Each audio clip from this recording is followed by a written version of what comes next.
Wow, wow, wow, wow, bow. Dun, dun, dun, bow, bow, bow. Dun, dun, dun, dun, dun, dun. Dun, dun, dun, dun, dun. Dun, dun, dun, dun, dun, dun.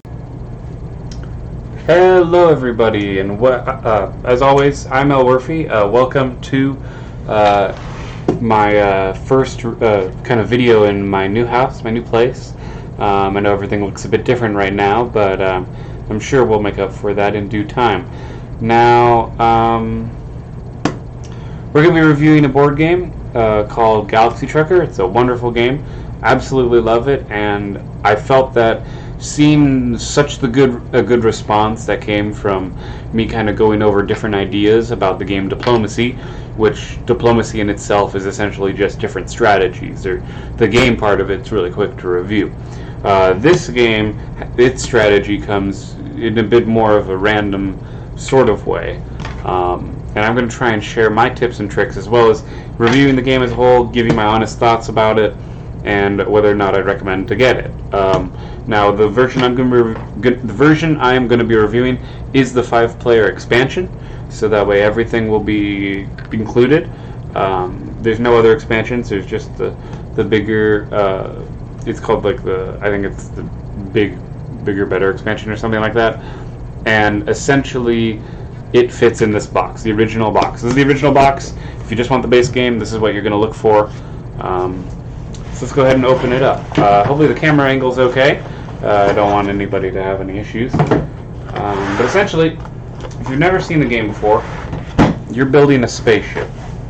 And the spaceship is built in multiple phases. So you have the level 1 board in the base game. You get this board. You're going to get this board as well. And you're also going to get this level 3 board. Very nice indeed. And even a different version, which is looking like the Star Trek Enterprise, or Starship Enterprise, I should say. Very cool. In the expansion, if you do choose to buy it, you'll be getting this fully adjustable, like universal kind of ship, which I'll explain how that works later. But essentially, the board can be turned any way you want to play it. And on the back of it, you get 2 little small ships you can pilot. Which is really cool, actually. And these are alternate versions. Like this is another level 1 ship, and this is a level 2 ship. So very, very cool, actually, I would say. And the other board that you're going to be getting in this board game is your track. So this is going to be, I'll try and hold it up. This is how you're going to be marking your progress. Ooh, getting used to the camera still. This is going to be how you're tracking your progress while you play the game throughout it. I'll just go over explaining this board really quickly. In the game, you're going to be picking a spaceship color. The color doesn't really matter. And you're going to... Let me grab it. You have these little tiny ships right here that are going to be distributed. Let me see.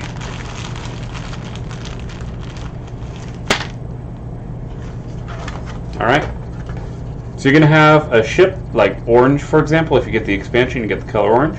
Otherwise, you get the 4 main colors in most games, which would be the blue, green, yellow, and red. And what happens is, as you're building your ships, which we'll get to, you're going to place your ships on this marker, on this track, and you'll be moving around the track, kind of orbiting this solar system galaxy. And the game is obviously split into 3 phases, kind of, and there's different decks of cards that you're going to use. And there's just some key information here on the side about meteors and lasers, which you'll see going through the game. So, let's get rid of all that, and for this example, we're just going to go with a level 1 board. Nothing too fancy, certainly not. So let's go ahead and get rid of them, and we're just going to be reviewing it like it's the base game in terms of the shipbuilding. So we're going to be using this board for demonstration, level 1, nothing too... Hopefully, nothing too crazy. And I'll try and make position this stuff so that you guys can see it. Okay, so hopefully that's a good angle. In fact, we need it to be flat for pieces to lay flat. But perhaps if I put the box on here, you guys can see it a bit clearer. Okay, so hopefully that's fairly clear. Because now we're going to be going over kind of what we have to work with here. So the whole point of the game, right? What's the point of the game? Before we get into it, is that you are essentially kind of like a bounty hunter / cargo delivery truck driver, and it's your job to transport goods to other parts of the galaxy. Really cool stuff, right? So essentially, you're going to go on this sort of long journey to get to your destination, and on the way, you're going to be dealing with a whole bunch of bad stuff, or good stuff. There's some good stuff, but the main point of the game is the bad stuff. And I'll show you some level 1 card examples of some stuff you're going to be encountering. For example, open space. You might just have open space, no issue, you're totally fine. That in open space, the way it works is you just fly, and we'll get to the ship in a second. There might be some slavers who are trying to kill your crew and take them over. There might be abandoned ships you can send your men out to explore and get lost in forever. We also have junkyards. This might be an expansion card actually, but where essentially you're going into a dangerous area.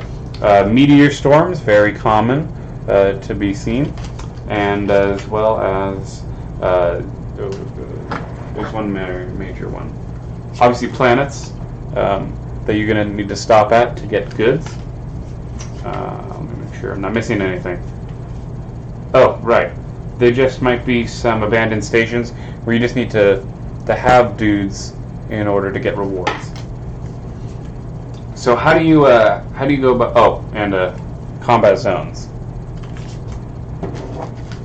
But how do you actually go ahead and actually play the game? So the game is broken down into 2 main phases of the actual gameplay itself. There's the building phase, and then there's the, I guess you could call it, the see what happens before you get horribly murdered phase.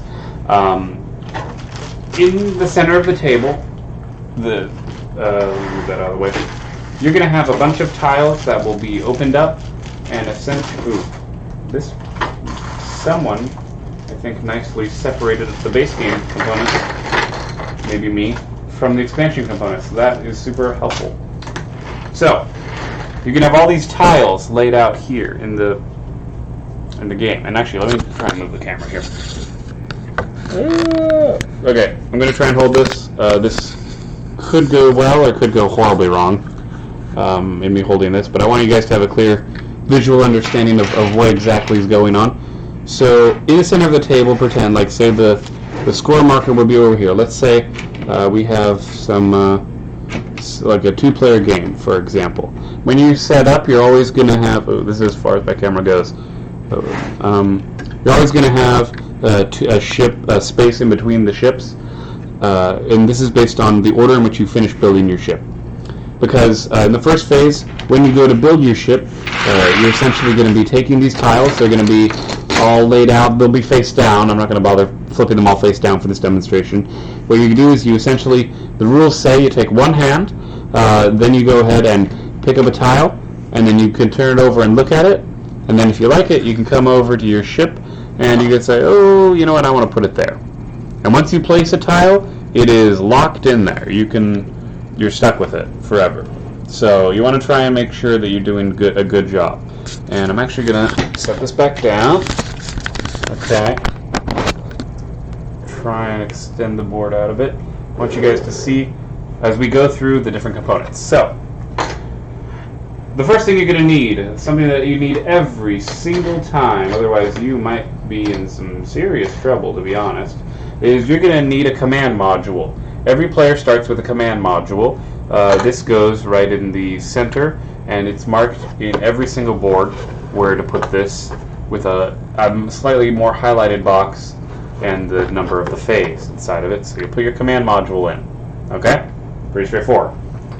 Inside of this command module, it's technically a crew quarters, but I like calling it the command one because if you ever lose your command module, you will die. Outright. Oh my god. Open this bag.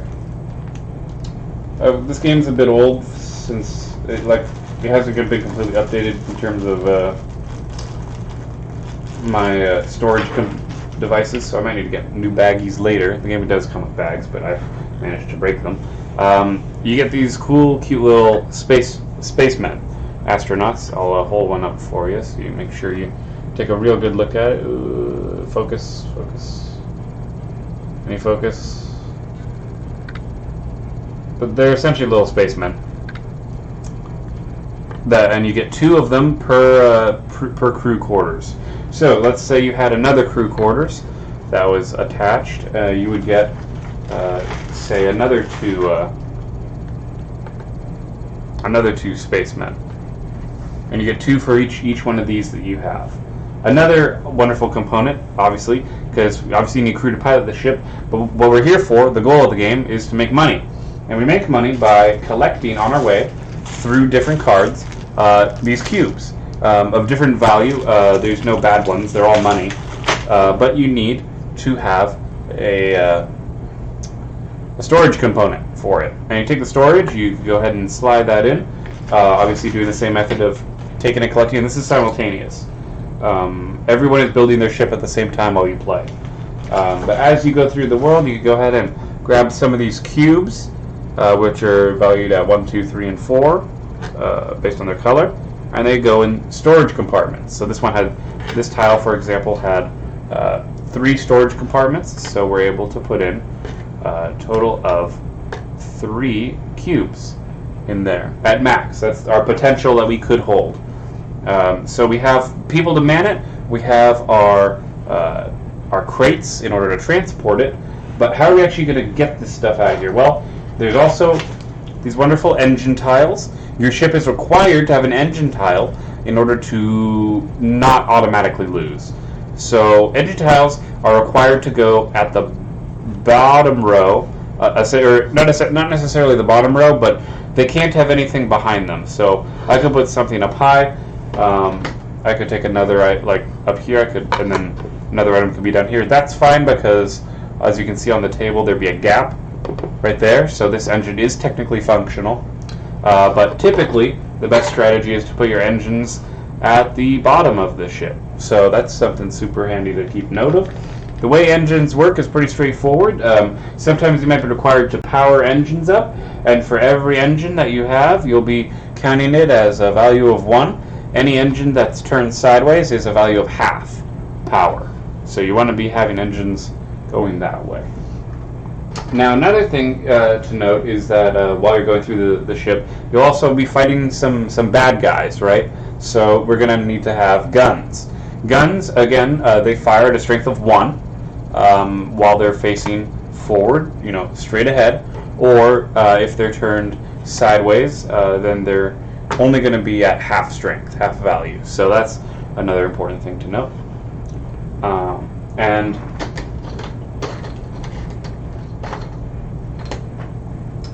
we also have these connector bits. These don't do anything, but they allow you to connect. And I haven't explained connection yet, because I want to go through all the pieces and what they do first.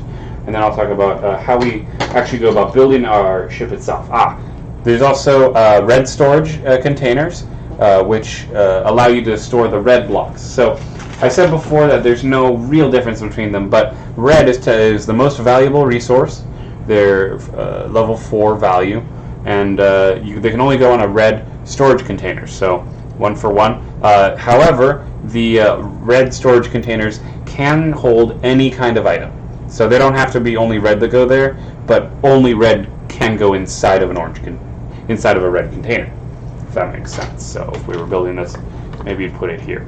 So the way that you actually go about connecting in the game is you would take maybe 2 components and you would try and make them fit. So in this example, for example, this is an example of having 2 components of, oh god, hang on. They're meant to be. Okay, there seems to be some sort of a printing error on one of these tiles, but here. That's easier to see. So you see how there's a connection here. So this is a 2. See how there's 2 bars going out, and then on this other one we have 3 bars. So this is a universal connector. There'll be connections of either a 1, a 2, or a 3, and you pretty much need to get them to match. So say if we had 2 here, we would be able to have that work. That's a functional connection.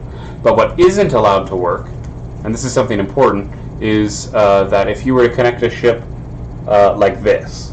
So this would not be legal, and the way it works is, let's say if we go onto our board, and I've kind of built out my ship a bit, and actually that's a legal one. Let's do an illegal thing. Aha! So let's say I have a ship built like this, in this way, but up here, if you can see, there's a 2 connection connected to a 1 connection. So if we were to set off with the ship right now flying, what would happen is we would lose this component, because any component not attached to your main command center immediately goes away. You do that first. So this would be removed. And when you lose something, it goes into your junk pile of losses, like debt you owe to the company for losing pieces.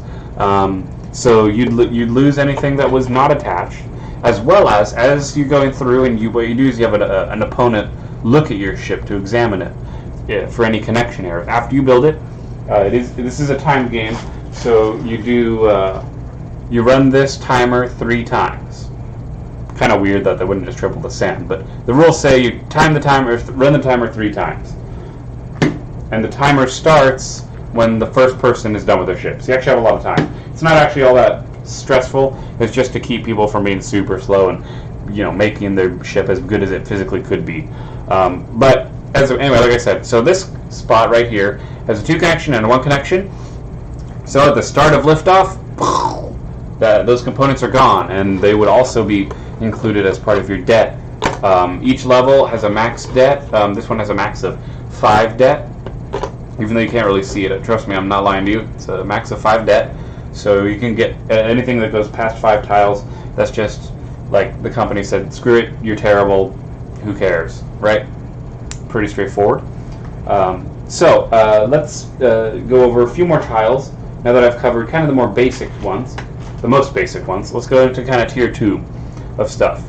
So this is an alien lab, as you can see by this brown symbol. There are also, let me see if I can find it, oh boy. Oh shoot, I didn't get put in with the expansion file. Well, there's not that many of them.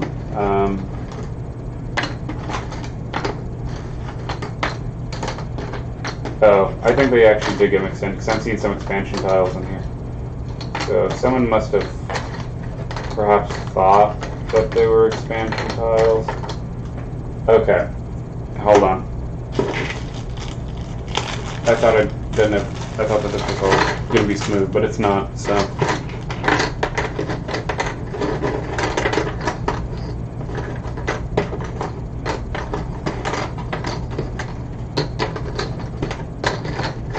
Wait, no, that's fine, actually. They're not. What the heck? Ah, okay. We found a tile like it. Jeez. There aren't that many of them, apparently. So this tile like this, or this tile like this, obviously I'm not connecting them on purpose to kind of get to a point, but these 2 tiles like this, they are both alien tiles. So what you do to use them is you take a tile, let's say this was over here or something, and say we want to have an alien in our ship. So along with crew members, you can also get these aliens. There's 3 colors. In the base game, however, you only get 2, brown and purple. You can only have one type of each alien per your ship, so you can't have more or actually maybe you can have more than one, because there's actually more. Oh wait, no, I'm wrong. Sorry. You can only have one of each color of alien. You can have a brown alien or a purple alien. Now, aliens themselves, remember, we're humans, right? So our atmosphere is different than them. So in order to make an alien facility, essentially, when people are walking on board, you want to have one of these factories hooked up to a crew quarter. Okay? So if you have a crew quarter that's hooked up to an alien lab, these 2 guys who would have been there, they're like, nope, we can't breathe in there. They die. And then you get an alien who stands in the crew quarter spot. So the aliens give you a +2 bonus, I believe, to your either your engines, or if you have the purple version, which we could do like that. For example, if you have the purple version in there, gives you a bonus to your main guns, which is also very nice to see. And that's all they do. If they ever lose their life support for whatever reason, they would die inside that quarters. If they lose, obviously, if the crew quarters blows up, then the alien's dead too. So essentially, the alien gives higher risk because there's more area that it covers, but it would be less. But it's kind of worth it to have an alien if you can do it. There's also no. Now we have to move on to batteries. Now batteries are their own separate thing, but hopefully it makes sense. I hope I may explain it clearly, I should say. This is a battery. The battery is pretty much what you do is with the battery is you stick it on anywhere on the ship. It doesn't really matter. So say we put a battery here, because why not? And then in the game it comes with these little tiny bean-looking things, but don't eat them. They're quite gross and not particularly enjoyable. I don't want anyone getting sick or making claims that I told them to do anything they didn't. So choking hazard, fair. You put a number of these, and I'll move the camera a little closer so you guys can see. So you get a number of energy equal to how big of a capacity of battery you put on. That's a 3 battery, for example, very useful. And what do you do with these batteries? Well, essentially you're going to be powering up your shields. You're going to be powering up your guns for extra damage, as well as, let me see if I can find it. You're powering up your engines in the base game. So that's what you're powering. And essentially these do double damage. This is a shield that blocks lasers based on the direction it's facing. And then this is an engine that does double speed. Okay? Okay. So hopefully that was clear. Obviously they all connect the same way. The way the shield works is based on its orientation. So if I have a shield that's, say, facing this way and this way, then that's the sides it'll cover. It's not going to protect that way or that way. Okay? So for full coverage, you actually do need to have 2 shields, to say like something like that. So now we're protected all the way around our board. When threats come in after us, generally they'll be rolling dice, which, hold on. Yeah. Generally we roll dice to see what will happen. So like if I roll on here, and okay, say I rolled a 10, and it was coming from the front, we'd look at our numbers. There's numbers stretched along here. They're really small, just trust me. The 10 is right here, so it would go past our ship. Our ship only covers sector 5 through 9 in terms of the this range of attack. And then on the side, we have numbers ranging from 5 to 9. So that's kind of our little grid, obviously. 7, I believe, is always in the middle of our ship, because it's the most commonly rolled number. So the game, the way dice work is that they're on a bell curve. So the 7 is always technically the most commonly rolled number between 2 dice, just because there's the most amount of combinations than 6 and 8. So the further out you go, either way, the more, although slightly more weight given to this side. Although not necessarily on 2 dice. Anyway, so that's just how threats are working, and that's important to note. Anyway,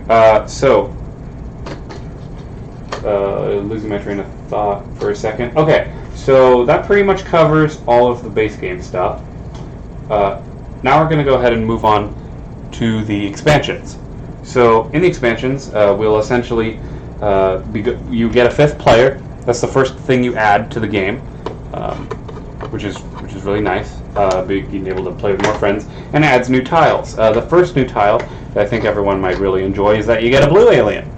And blue aliens work the same way as other aliens. You just attach them to a crew quarters, and you get a little sure, we can say put that in instead, and we get a blue alien. And the blue alien gets us a power, which is located in our deck of cards. So in the expansion, you're going to be getting, and I'm trying to go over the expansion as well, for the sake of explaining why you really want to get the expansion, in my opinion, to add a lot more fun, because there are and I'll even actually go through all these cards.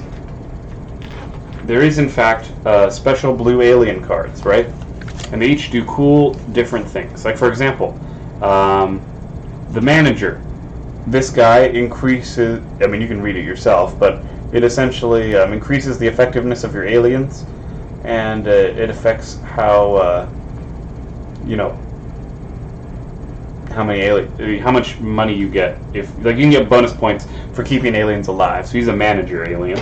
Very fun. Ooh, there's the, there's a techie, which essentially gives you 1 free energy, so meh, not quite as good.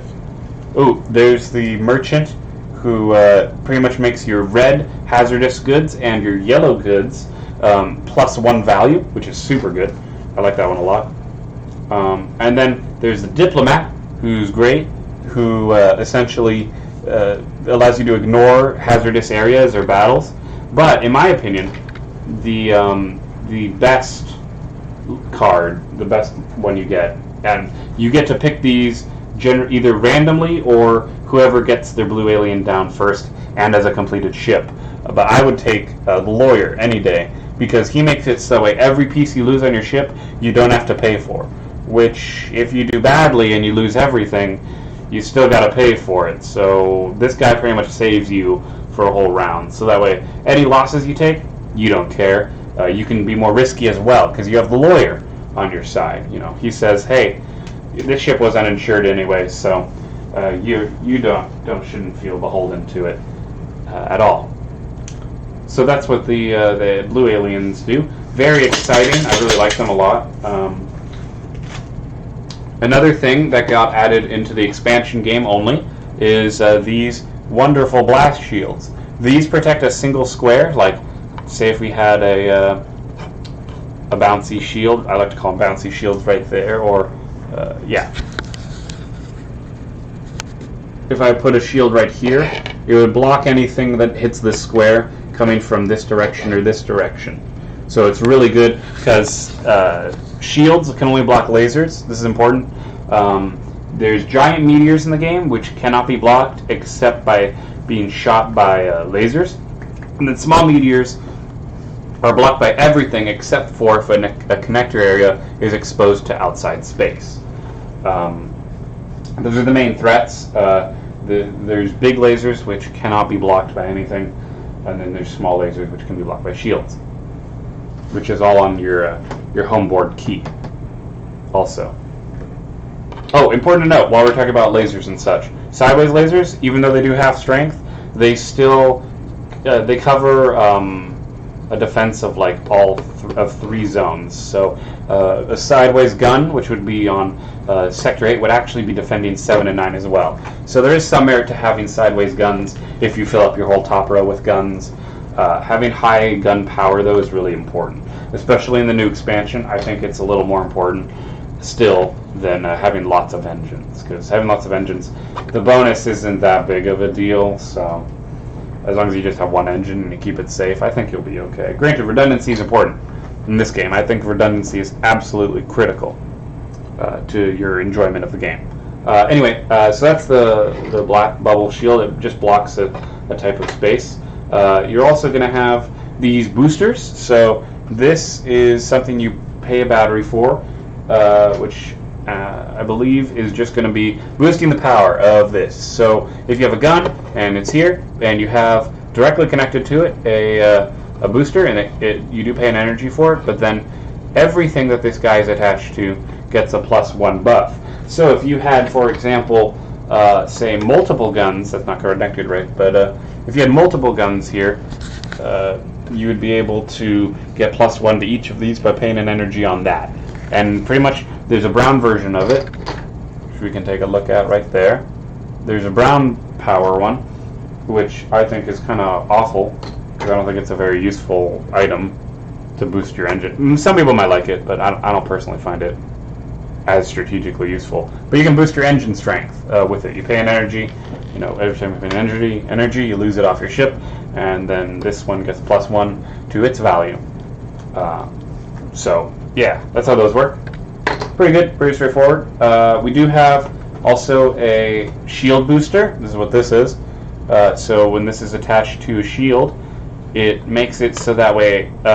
So the way it works, when a laser blast comes at you and you have to choose to block it, you pay an energy and then you block it once. With this thing attached, you pay 2 energy, so you pay 1 for this, 1 to activate the shield, and then it blocks it those directions for the whole card, right? So if I were to go through the card and say, ooh, we're in a combat zone, and everyone's going to be, whoever has the least crew, maybe I have the least crewmates, not I mean, it includes aliens too, but maybe I have the least men, I only got 3 men, so I'm going to take all this laser fire, but I have a shield that I can overcharge and make sure that I'll block anything on this row, except for big lasers, of course. So that's something important to note. Another thing, dropped a card. Another thing that you will be getting in the expansion is this furnace, although we never use it, and I'm actually going to make sure not to lie to you guys. I think we can... Okay. So I was wrong. The rules are gone, so I really am doing my best to remember what everything does. Right, I remember actually. No, I remember now. Sorry. So this is a furnace. You can convert your goods into energy. So if you have a furnace on board, and it doesn't need to be connected to anything in particular. It just needs to be on your ship. But if you have it, you can smelt down a good for a new energy cube to go back on your ship. So that can sometimes be really useful. You're losing points, but you're making it so that way you can power things that might save your whole entire ship. So that's super good, I would say. And before we get to my favorite one, there's a luxury cabin now. So some crewmate, this is a cabin that you really don't need, but if you want to hang on to it, I think you get $5. Essentially what it is this is a VIP guy. You only get 1 crewman instead of your normal 2 when counting crew. But if he survives the whole journey, you get a bonus 5 money, I believe, or maybe it's 10. I can't remember because I don't use them when I play. But they essentially give you a bonus money if you make it. But odds are I don't assume any of my ship's going to survive, so I just try and go for functionality. And the odds of him surviving, in my opinion, are pretty low. But who knows? Maybe you'll see more success with me, and I'm missing out on 10 points every game. Who knows? And you can have multiple of these, so you could have 20 points if they all survive, or 30. And then my favorite one that comes in the new expansion, which I think makes it... This is kind of like an easy mode tile, to be honest, but it's super useful, and I think everyone should try and get it. There's only 2 of them, I think, in the whole game. Yeah, there's one. Yep, there's just 2 of these. And you can only have 1, I believe, on your ship. These are stasis capsules where there's 4 crewmen sleeping in here. And essentially what happens is you lay them down. You lay it down. You take... By the way, I like to do it anyway to help me remember that I have it, because sometimes I forget if I've used it or not. In the rules, it says you just refill the crewmen, but if you have the men to spare, if I play a game, you might not be able to, because they kind of did the math correct on this. But if, say, you had your crewmen, and I like to just lay them down. I like to just lay down 4 crewmen. That's my dog in the background. You need to use the bathroom? What are you doing? Hello? Hello? You good? I don't know what the dog needs, but I need to pee. Here, I'm gonna go pause real quick and make sure she goes pee. Alrighty. So we're back. Sorry about that. Had to help the dog. Now we're gonna go ahead and so I was talking about these sleeper cabins. So these guys are essentially don't count towards your crew. They don't exist. But if say you had some more crew cabins aboard your ship, say we had crew, and something horrible happens to them, like we get raided, we get attacked, and they die horribly in a vicious way. The captain can be like, boom, we need more men. So you wake the men up from stasis, and you say, hey, backup extra crew who probably aren't qualified to be on this mission and we're just hitching a ride in transport. You're now part of the crew, and then they take the place of fallen crew members. Once you hit the button and use them, you don't make sure you actually get all 4 out of it if you can, because you can only use it once. So any guys who get woken up and they have no new life support area to go, they just kind of suffocate in their own suits and die. So, or get booted out into space. So that's pretty fun, and that's the whole game of the ship. Obviously, connections are very important. Remember, and this is the most important part because a lot of people screw up on this. When you're building your ship, you want to make sure your connections are good. Like if we go through this ship right now as it is, there's no connection here, so all of this stuff would go away. Let's see, did I screw up anywhere else? Ah, yes. This single piece would go away. Oh, wait, no, that one's wrong too. Let's get rid of that one. This one's wrong. The rules for connection, in case I forgot it, there can never be a connector that's connected to not a connector, like a wall, essentially. So if there's a connector going into a no connector area, but it is a piece, that thing that got pushed in, or you have to check the rules. It depends on when you're looking for connectivity priority, it's whichever tiles are closer to the center. So this tile is 2 away, this one's 1, 2, 3 away, so this one is the one without priority that will get removed. Pretty straightforward for that. And then as long as everything else is connected up good, remember universal connectors are always nice to have, because you can connect anything to them. Universal connectors connect to universal connectors. And so let's say we ran this ship. I mean, it's awful. I mean, we would never survive, but let's say it's a level 1 ship. We'll take some level 1 cards. Let's say, open space. We'd run our engines. Well, we have no engines, but if we did have we have an engine. So if we'd be like, okay, we're going to power our engine. So over here on the scoreboard, which is hard to see, and I know, but you'd move up 1 on the scoreboard. Okay? That's how open space works. Meteor Storms. This is the fun part of it. So let's say we're having a meteor swarm right now on this horribly designed ship that I did not think about before clearly, because this is actually garbage. We take some dice, we roll them, and we say, hey, we rolled an 8 with a big meteor. Well, let's look at our 8 section. Okay, this is 8. It's going to come in. We don't have a laser to shoot it, so we're going to have to just let it blow up, which means we actually lose all of this as well. So very quickly you can see that you can lose your entire frickin' ship. I mean, if we continued this and say we rolled some more dice, we got a 5, that's not going to hurt anything. And then a 9. Ooh, the 9's actually safe because a little asteroid would hit the smooth side of the ship. So there's what that is. Let's see what else we got here. Lasers, same concept for the rolling. And then if there's slavers like this, where it says a pink number of value, that's where you add up your ship power. But since we don't have that, we would say, we lose 3 crew because we died. And then we'd lose the game right there. And our ship would not continue. Everyone else keeps playing. If you die early, that's it. So don't die early, right? You want to keep your stuff okay. And I think I've covered everything.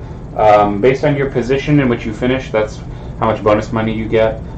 Each piece that gets removed from your ship is -1, unless you have the lawyer, obviously, in the expansion.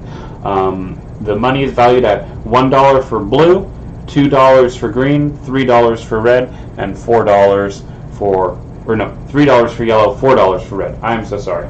Yeah. Blue 1, green 2, yellow 3, red 4. Okay? Simple enough. See, am I missing anything else? I really don't want to miss anything. Nope, I think that's about it. So, hope you liked the review of Galaxy Trucker. I'm hoping to play it, actually. I would actually love to play this game and show off how it works. 'Cause it's a little tough to explain without actually playing it, because the franticness of it and the speed at which you play makes it a really intense, there's a really intense beginning, and then there's kind of let's be terrified as we go through the adventure together sort of scenario. And you can play multiple times.